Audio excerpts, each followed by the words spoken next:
But then there's what I really enjoy helping practitioners learn about is the intrinsic mechanics. And we classify that as the why that is happening. So it's a depth of understanding the anatomy. So those three subsystems, the muscles, the bones, and the nerves, and how they work together. And it's if you can measure joint ranges, muscle flexibility, nerve tension, then we can understand better why your body moves. Hi, I'm Lauren Parsons. And I'm Andy Jackson, and this is the All Well Co podcast. Dive deep with us as leading experts share their unique perspectives on topics such as recovery, sleep, movement, and the latest innovations in the space. Rachel, welcome. It's so awesome to get you on the All Well Co podcast. Before we really get started and dive into what you get up to, how did we first meet? It was back in the Fit Pro days, I believe, when you were the guy over in Loughborough University.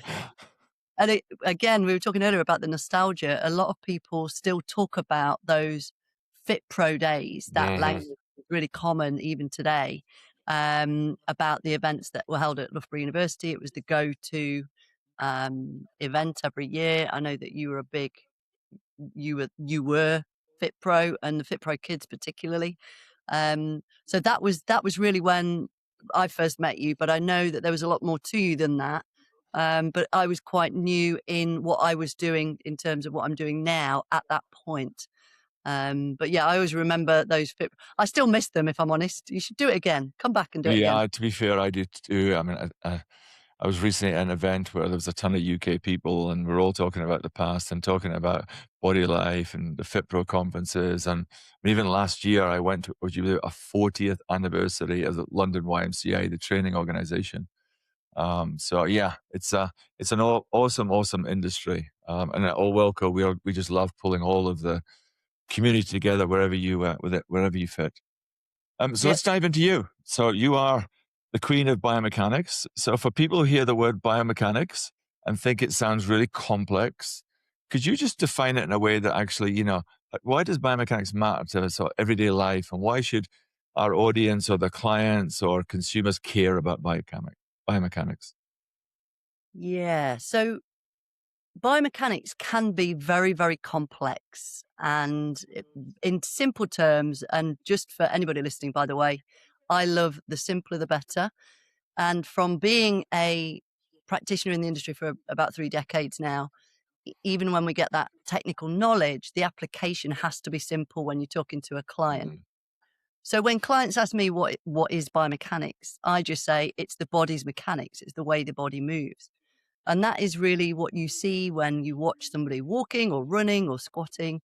And you see their knee flexing, the hip bending, the spine moving, rotating, right up to what could be classed as the more complex end, which somebody who's done a sports science degree or a sports physio degree, something like that, where they would analyze forces, levers, first order levers, pivots and fulcrums, which is basically, it's like comparing the body to a car. And I know that is often challenged, so I'll elaborate further. But ultimately, the body is a set of levers, bones, and muscles that are pulleys, and they're all moving because the brain, the nervous system, is talking to them. And that's the simplest way I like to describe it, certainly in our training. So you've got those 3 subsystems, the myofascial, the skeletal, and the neural, and they work together collectively to produce movement. So in simple terms, it's the mechanics. If we take it towards the more complex end, there are what I class as 2 types. Extrinsic, which is what we see. That's what I've just elaborated on. The very simple end of you're doing a squat and the knee caves in. You analyze that biomechanics as a trainer and you say, Barry, keep your knee out. You might hurt yourself. And that's a very simple application of extrinsic biomechanics.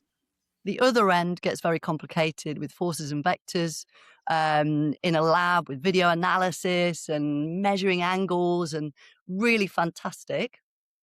And again, that's telling you what is happening. When you watch Usain Bolt sprinting down the track and they analyze his gait and his carriage and his forward lean, his inclination and his force production, amazing stuff. But then there's what I really enjoy helping practitioners learn about is the intrinsic mechanics. And we classify that as the why that is happening. So it's a depth of understanding the anatomy. So those three subsystems, the muscles, the bones, and the nerves, and how they work together. And it's if you can measure joint ranges, muscle flexibility, nerve tension, then we can understand better why your body moves the way it does and maybe why Barry's knee is buckling in during a squat. So at the simple end, it's just the body's movement, but it can be very, very complex and diverse. If you imagine all the different morphologies and bodies out there, because we're born with a certain set of Yeah. biomechanics given from our parents. Hmm. Um, so those complexities and variabilities make it quite complex. But in application, it can be very simple. It can be both. But yeah, did I answer Yeah, that question? that's a wonderful answer. Yeah. Yeah, it really is. Uh, So I don't know if you hear this often, but in friend groups and things like this, I'll hear often that, I'm working out, I'm moving, but I feel off, right? Something just feels off. Um, why do you think people feel like they're doing everything right, but maybe still hitting pain plateaus, or they just feel like they're still off? It's a massive question, Lauren, It and I is. think to be able to answer it and think about the audience that might be listening, there are things. Lifestyle's massive, and this is all Mm, welcome all over. Is you have to take into account your job, your daily movement quota, how are you fueling your body, your hydration, your sleep quality. All of this is going to play into how you feel in your body and in your physicality. I think when it comes down to training specifically, people often have a favorite thing or a thing they're good at, and they usually lean into that. what a great So point. somebody who's very muscular might lean into strength training, and they're not very flexible, so they don't do that. And then they become more inflexible, and then they experience problems when they're trying to lift heavy because they're not very Mm, mobile. And then you've got the flip side. You've got somebody who enjoys yoga. They're really flexible. They're not very strong. They may be a very slender type of body presentation. And they can put their foot behind their head, but they're not very strong. Maybe they don't use the weights or the machines or do strength training in the same way. And then they may over time start to lack. So it really depends on are we using our body in all the multiple ways it needs to stay healthy and confident for life. So I think in a shorter time as I've got to explain, I could go off on one on that one, but we'll probably mm, dive in more as we go through this podcast. So, yeah. so Rachel, do you mean like somebody who, let's just say, who's back into working out, they've had a baby, and then they decide that they should go sprinting and that they should just go full out sprinting, and then today has got DOMs in her calves, Mm, weirdly? you know, hill sprints and Are you it talking wasn't about somebody me, you by the know? way. No, it wasn't. It wasn't me. All right. And I'm not wondering why I'm in pain. So, yeah. So there are several aspects, and I think when knowing how you feel in your body, I think we should trust ourselves more. The body's really good at telling us change something. So if an example of somebody postpartum has wanting to get out, they want to go back to feeling how they did before they had a baby, which by the way, you know, that might not happen. Your body changes and adapts. And certainly there can still be hormones raging around the body 12 months post stopping breastfeeding. That's a long time to still have relaxin in the Mm, system after giving birth. To go out and do something like a sprint and feel something maybe like tight calves or symptoms, the body is saying you need to calm down, that you're not ready for that yet. See So, that? I You heard need it to loud and calm clear. down. You need to How calm loud down. and clear. so it's like that I I still do. think I'm 21, That's the problem. Me too. Me too. I'm Yeah, still 21, 16, 42, 51. I know. I mean, I didn't hurt my back a few Yeah, weeks you didn't ago. do anything I like that didn't do anything to either. my back either, trying to do something I did in my 20s. Yeah, yeah. Actually, that's interesting, Rachel. You were just talking about postpartum women. Um, I think that's a really nice subject to kind of bring up. So, what's one big thing that often gets overlooked, in postpartum women? Yeah, I think. I think understanding the influence of the hormones, and the changes that will likely occur after having a baby. And I think there's historically, certainly, maybe slightly less so these days, there's historically been a lot of pressure to get back your pre-baby baby body. And you do see people on social media or in different platforms who are literally six pack with a baby next to them doing yoga or lifting weights. Yeah, but it's not their baby. No, no, it's fake. Um, but in reality, I think individual mums need to have the confidence to know what's right for them. If you were very fit before, it's a different story if you were unfit before. So preparing your body for pregnancy in the first place is a good place to start, but often that's a retrospective thought.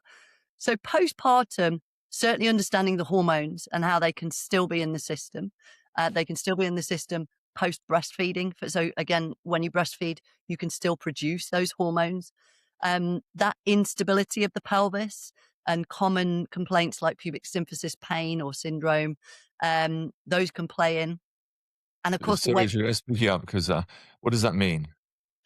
So where the two pelvic, I have my friend. So You do have your friend there. Who's this?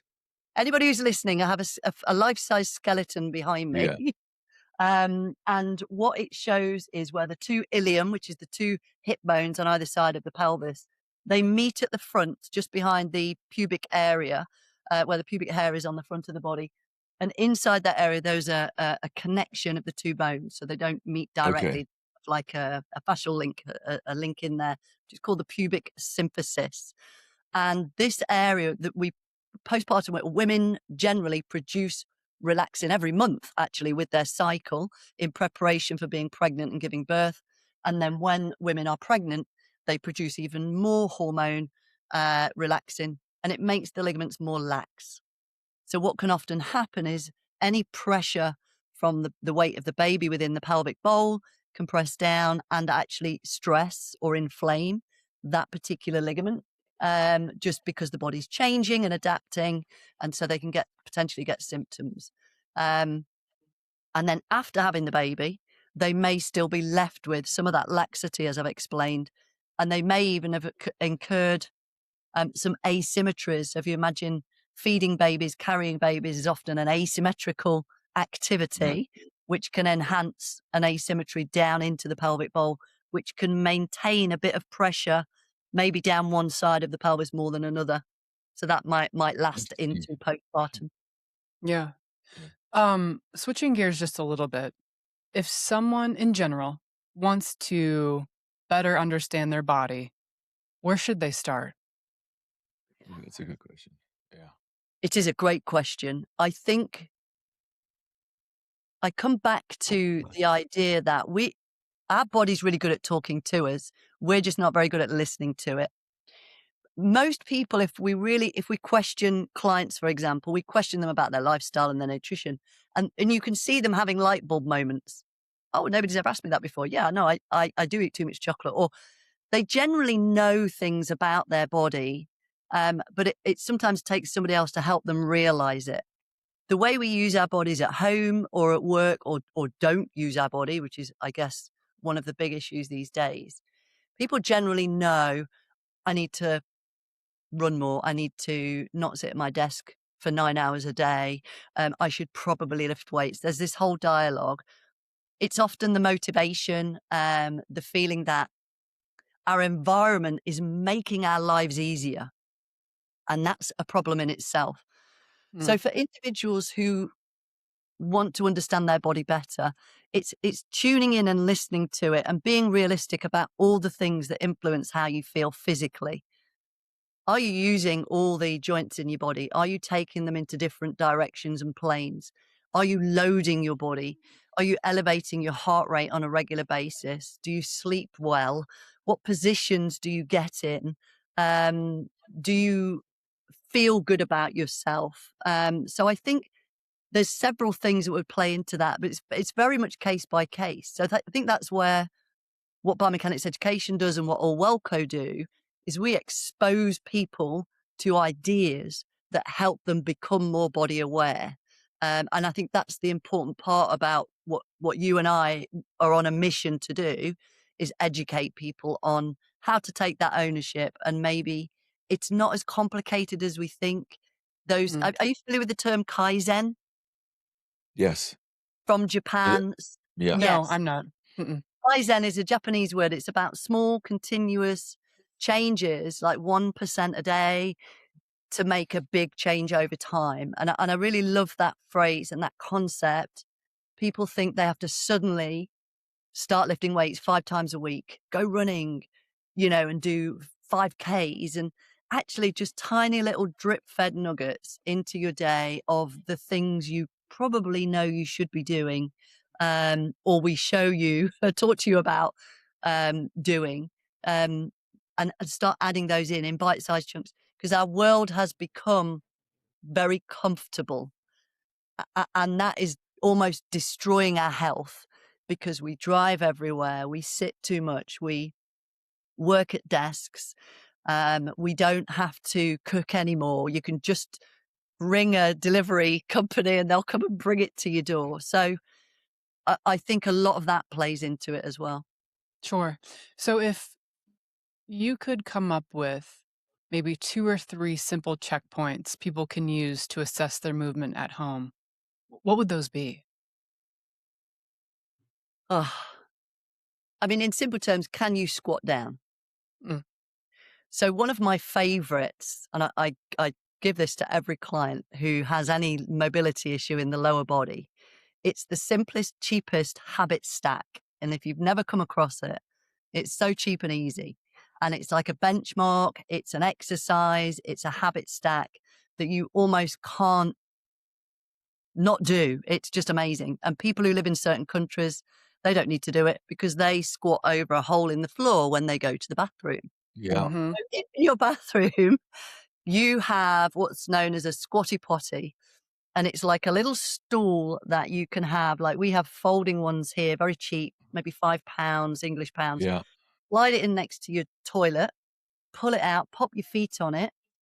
And actually, that act every time you go to eliminate, which is usually several times a day, it's an extra squat every day. So you're checking in with your ankle mobility, your knee flexibility, your hip mobility. And it's almost not like exercise, but you've just done an extra 5 or extra range of motion in 5, 6 times of squatting. So you've gone deeper into that. So that's a benchmarker, how difficult it is to get into that position to begin with, but then a very easy, quick hack to add in. I think upper body usage is also a challenge now. So the ability to take the arms overhead and use your upper body in a way and twisting. I mean, just very basic movements. How do they feel? In my world, Lauren, I see movement testing as very simple. Do a movement. How does it feel? Where do you get to? And then do something to improve it if you think you should, and then do it again. It's a benchmark. So every movement you do is a benchmark. Um, Even walking up the stairs, do you need to hold on? Try doing it holding on less. Can you get your whole foot on the step? So I'm very passionate about showing people how simple understanding your movement quality, how to benchmark it, and then improvement can be. Yeah, no, wasn't that Squatty Potty? I think it was one of the best-selling things on Dragon's Den or Shark Tank or something like that. It was on one of those That's shows. probably right. We have one. It's, Do you yeah, guys have one? yeah, Yeah. no, we don't have Yeah. one, Well, but there you yeah, go. that's fascinating. No, it's interesting. I did have some lower back pain issues, and I was up in Scotland, and I went and saw one of my good physio PTs there, and she basically just said that my right femur wasn't rotating properly in the hip. She said, "Look, your benchmark test is just simply to bend your knees, engage the knees front, rotate around as far as you can, see how far you get, then straighten that leg, and then rotate further." Never done that my whole life. I've been in this industry 40 years. Yeah. Such a simple thing now, and I now do it 5 or 6 times a day, to actually try and, work on that. So these simple things are really, really important. They're the Um, easiest to add in, and just to sort of, carry on, sorry to interrupt you. no, no, Um, carry on. One of my favorite people to listen to is a biomechanist called Katie Bowman, and she wrote a book called Move Your DNA. I don't know if you've come across her or the listeners. And she makes those simple movement hacks at home, again, very easy, like as you've suggested. Yeah, yeah, yeah. So, what are the most sort of common compensations you see across, say, active mums, desk workers, people who are lifting? Yeah, well, active mums, tired, they need to rest more. And so I think the examples you give, so mums, I'd love to. mums, desk workers and lifters. So if we take those three, so a mum, for example, should probably rest more. Cortisol is going to be raised, lack of sleep, very fatigued. So that is a phase of life where you should maybe take more time to rest. Think about things that keep you stable. So rather than, plyometric work, for example, may not be the best activity for a postpartum mum. So it's thinking about different phases of your life and the different ways you use your body. If you're a desk worker, actually being more active is the goal. You should consider being at a dynamic desk. So, by the way, I'm sitting on a hula chair. I hope I'm not moving around for you too much, but I'm on No, a no. No, hula that's perfect. that Yeah, that wobbles I around, get so that then literally the bottom is like a ball. And so, you can stay dynamic even whilst you're at a desk and getting a full day's work done. But actually, this might be controversial, a bit of a mic drop. There is no such thing as a bad posture or a good posture. There is just in the bad posture world, it's just a position you hold for too long. And so if you are in that sort of hunched over desk position, keep changing it every 30, 60 minutes. Have a little moment of shift. At home, I've got the plyometric boxes you get in gyms. It uh-huh, has Mhm. heights, and I've got a sit stand desk. I flip that box every hour. I stand yeah. for a bit, I perch on it, then I drop Yeah, it down. same as me. We've got standing desks. Yeah. We've all got standing desks, Yeah. so yeah. Yeah, so that sort of ergonomics being dynamic. Yeah. And then, Definitely. did you say lifters as well? Yeah, Yeah. yeah, people are lifting weights and stuff, yeah. Yeah, I guess that comes back to, and being a fan of lifting for many years, and I followed bodybuilding for quite a time. I had a few bodybuilding clients. Um, I think one of the things to highlight is if you choose to do certain activities, and I guess it depends on what level, recreational strength training, massive advocate. Things like bodybuilding or CrossFit or strongman competitions, there is a risk when you train to an extent in a discipline that loads connective tissue, in a certain way. You need to be solid and strong and stable if you're lifting heavy things. So then you lack mobility in other aspects of your daily life. So there's the mechanics you need for your sport or the chosen task. And then there's your healthy biomechanics, need a little bit of everything. But then if you're postpartum, you've got the added challenge of hormones making you very unstable. So it depends on the person, the goal, and where they're at in their point in life. Mm. So let's dive a little bit deeper into, say, the difference between something that's like a normal discomfort. You get out of Yeah. bed in the morning, you haven't moved, you feel a little bit stiff, etc. There's something that you need to address. What's the difference between the two? I think sensations are a signal. So where we talked about your three subsystems within the body, a sensation is a signal. So a sensation will tell you if you're hot, cold, if something's touching you, or intrinsically if there's tension or stiffness. So when you wake up in the morning, so I'm 57 this year, I wake up in a slightly different physical state than I did 20 Mm. years ago. Yeah, I know that feeling. Mm. I did this And morning too, if that makes Yeah, your really calves. Funny that, okay, Laura. yeah, no. so if you Mm. imagine lying down for a period of time, all the fluids within the body starts to settle down, or if you're not moving, the body wants to move. So if you feel worse in the morning and better at night when you've been moving, that's kind of a good sign because that means movement is good. So that means exercise and movement, you can use those to help you feel better. If you feel better in the morning, and worse after moving, that then you may need to consider, okay, what is it about my movement profile this day or at the moment that could be making me feel that way? Simplistically, we could use a kind of a Borg scale of 0 to 10. What does that sensation score at? And the quality as well. I know Stuart McGill, who's a Canadian professor of Yeah, biomechanics at Toulouse University, he talks about pain scales in terms of quality of sensation, in very descriptive terms, where you score them 0, 1, 2, maybe 3, I think. I can't remember.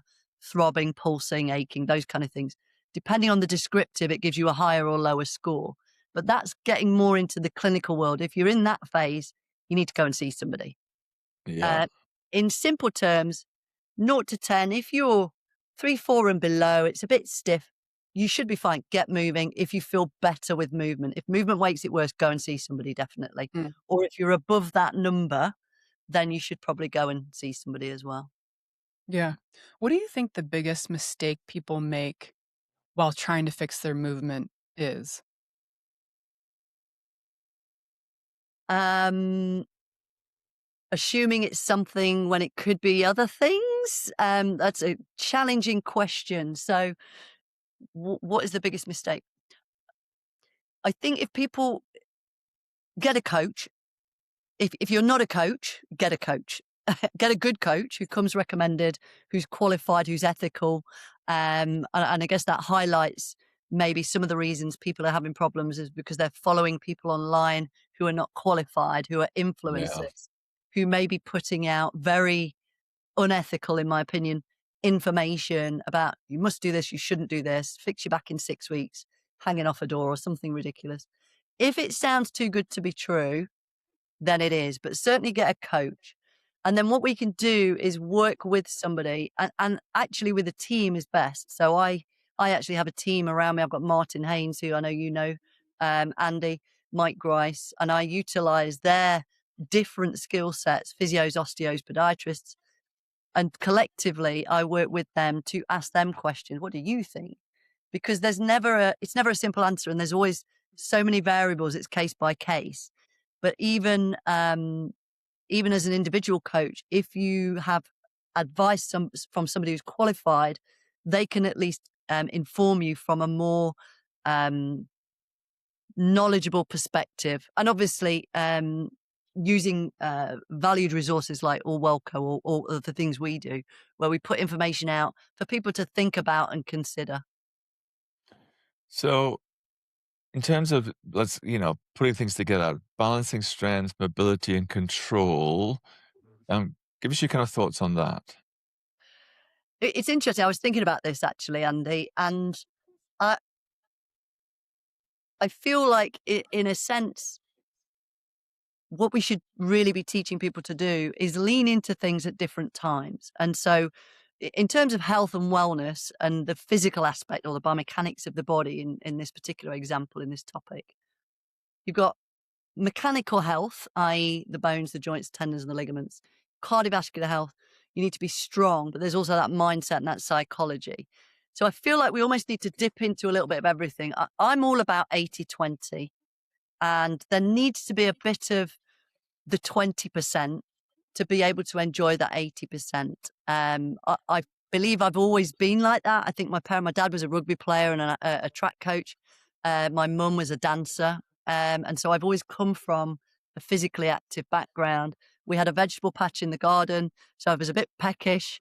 I'd have to go out and pick a carrot. Mum would peel it, and that was my snack, So Mhm. I had that sort of really great grounding.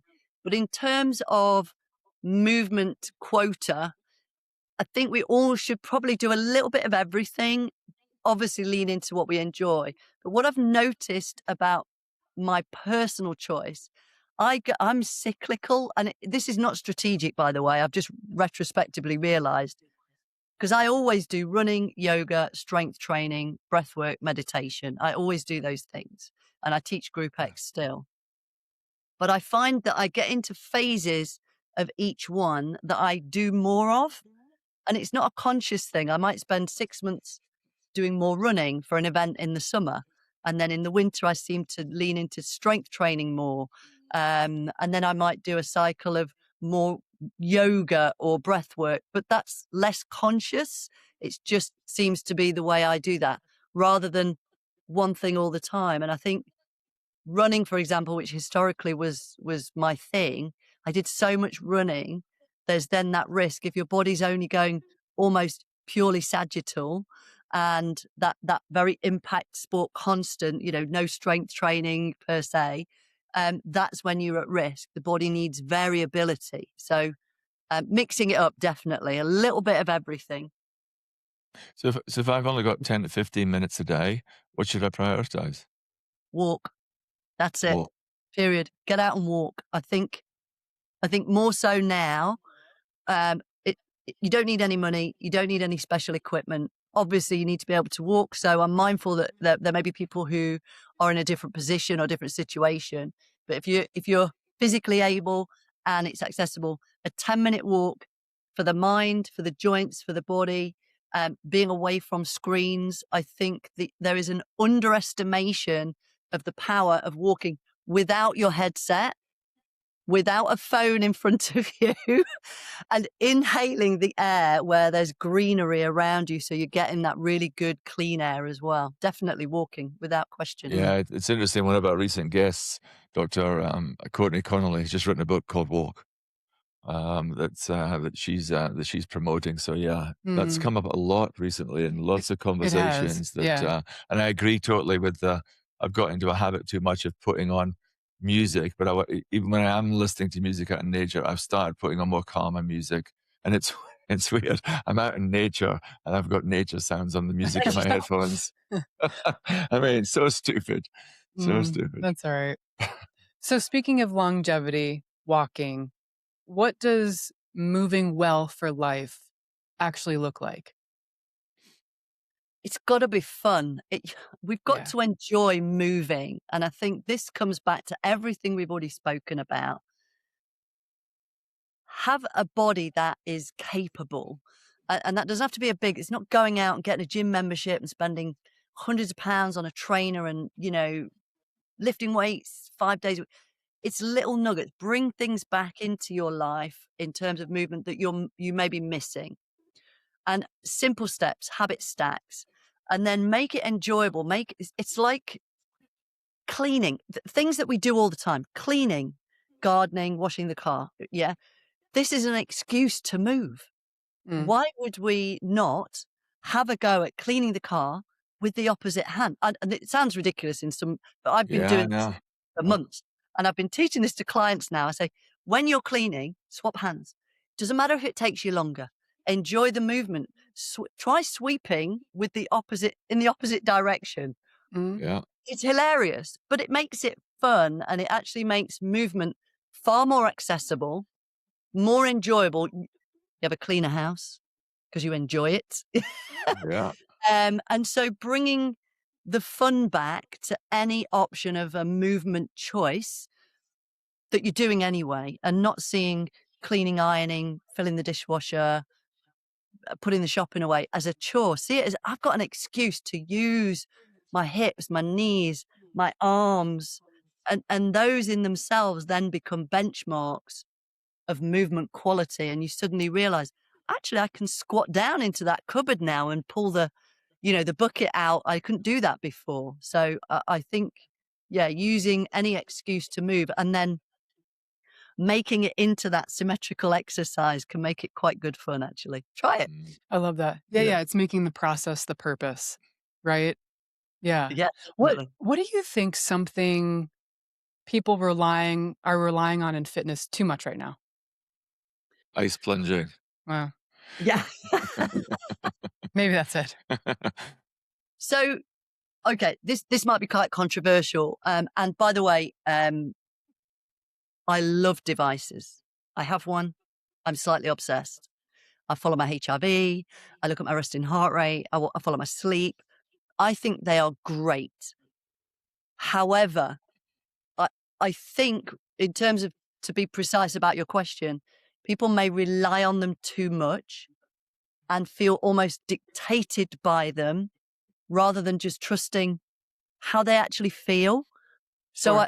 I love a device, don't get me wrong. I'm Yeah, yeah. like me and my husband, we get into bed, we go, "Okay, what's your battery on?" You know, we Mm, Yeah. check in with our Garmins so they can be fun, but I think it's the reliance, and we should learn to trust how we feel alongside that. I think they're great, but just be I'm cautious about how much I kind of lean on the information as guiding me rather than just how I feel. Does that make yeah. sense?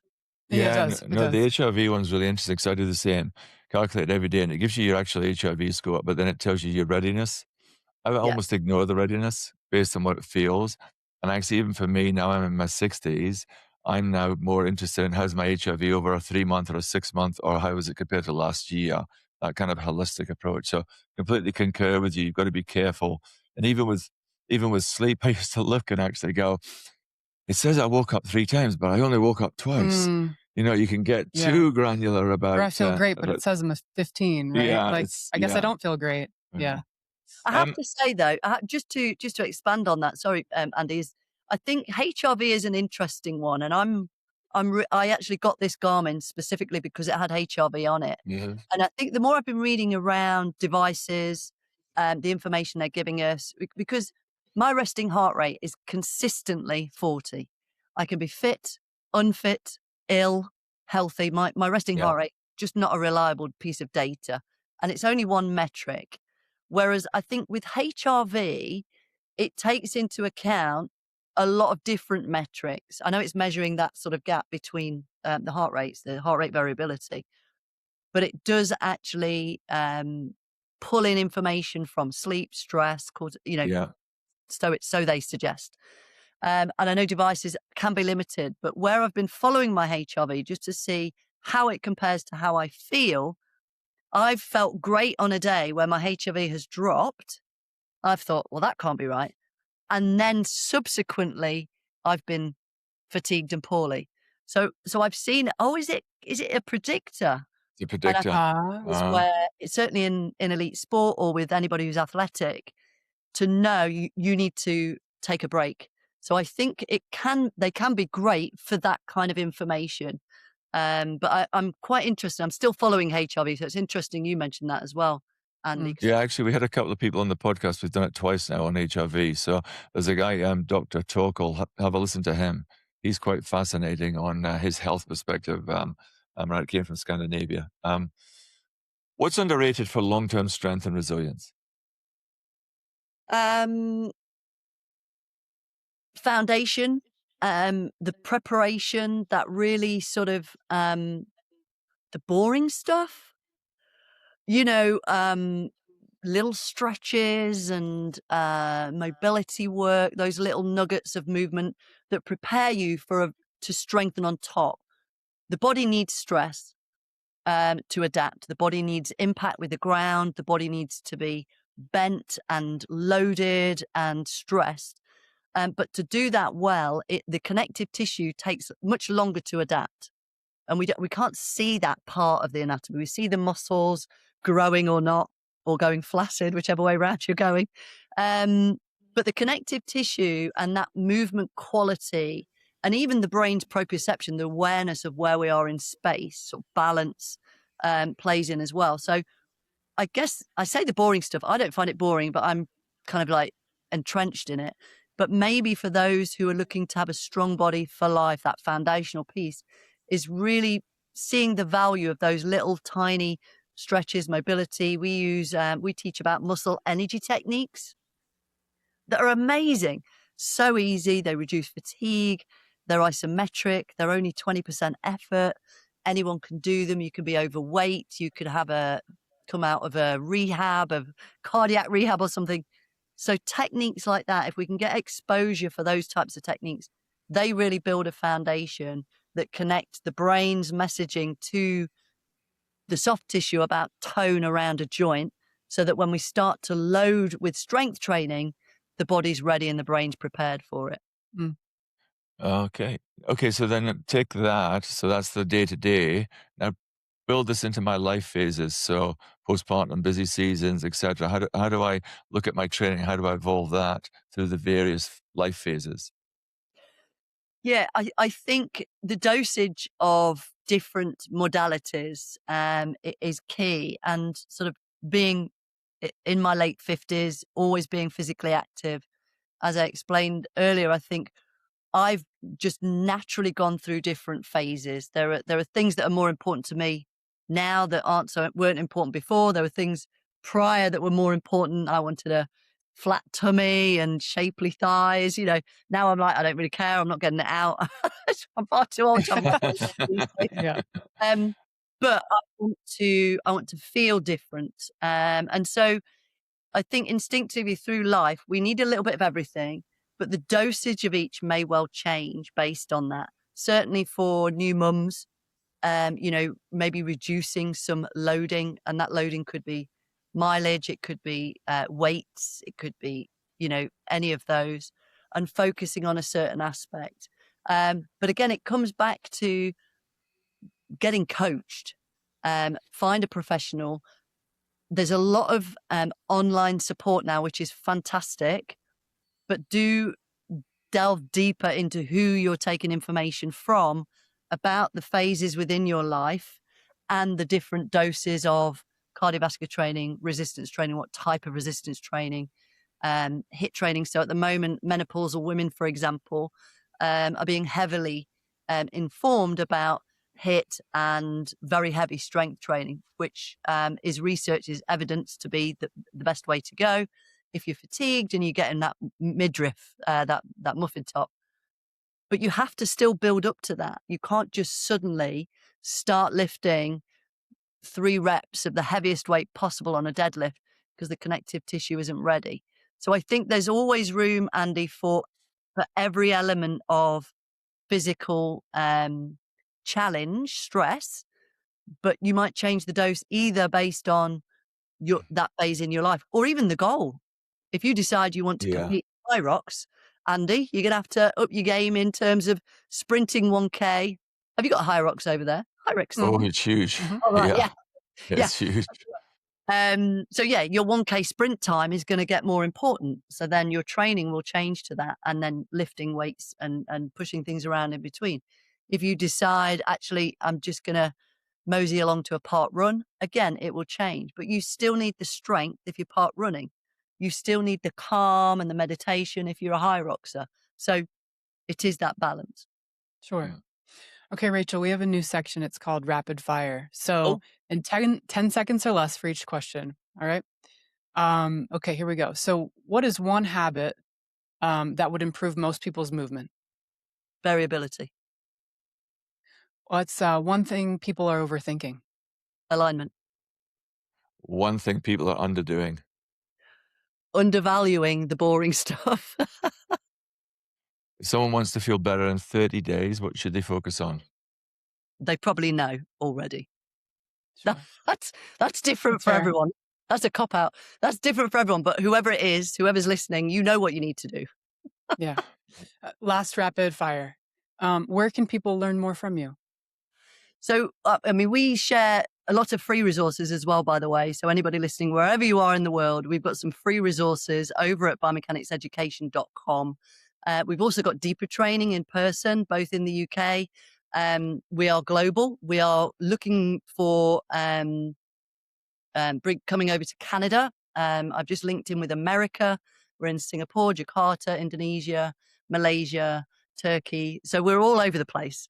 But Right. definitely go to Great. biomechaneducation.com. But if anybody, if anything that we've talked about today really sparks questions, please message me on Instagram or on LinkedIn because I love hearing about the different challenges practitioners get and they're facing. So yeah, get in touch. Awesome. So we always end every episode with one final question, and it's the same. Who is someone in your life that embodies strength, kindness, and perspective? So pillars of our podcast, and has shaped your journey that you'd like to give a shout out to today. Mum. My mum, she's amazing. She's 80, maybe emotional now. So Oh, my dad's 90, he's got Alzheimer's dementia. Mum was 86, and like you, Andy, we've just moved our parents into a retirement village. yeah. She's just phenomenal. She's still, she's on it, and I know she's getting fragile, but She's the strength. She's always been there for me. She's my motivation.